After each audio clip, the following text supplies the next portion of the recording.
$4 billion বিশাল বকেয়া, অথচ পরিশোধ হয়েছে মাত্র $16 কোটি। আন্তর্জাতিক অঙ্গনে জাতিসংঘকে ট্রাম্পের এমন নামমাত্র বকেয়া পরিশোধ নিয়ে চলছে আলোচনা সমালোচনা।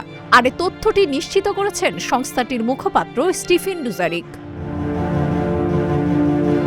জাতিসংঘের হিসাব বলছে, নিয়মিত বাজেটে যুক্তরাষ্ট্রের কাছে পাওনা প্রায় $2.196 বিলিয়ন। এর মধ্যে চলতি বছরের অংশই $67.7 কোটি। পাশাপাশি শান্তিরক্ষা মিশনের জন্য বকেয়া রয়েছে আরও $1.8 বিলিয়ন। সব মিলিয়ে মোট বকেয়ার প্রায় 95% যুক্তরাষ্ট্রের কাছ থেকে পাওয়ার কথা।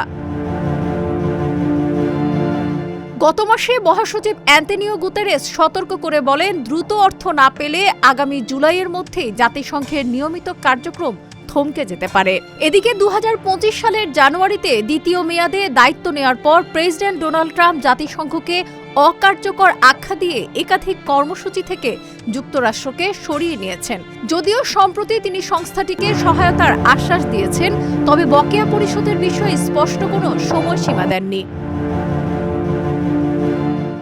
বিশ্লেষকদের মতে, অর্থনৈতিক চাপ ও রাজনৈতিক বার্তার এই সমীকরণ বিশ্ব সংস্থার ভবিষ্যৎ কার্যক্রমকে অনিশ্চয়তার মুখে ফেলেছে। আর $4 বিলিয়ন বিশাল বকেয়ায় ট্রাম্পের নামমাত্র এই $16 কোটি পরিশোধে গভীর সংকটের মুখে এখন জাতিসংঘ।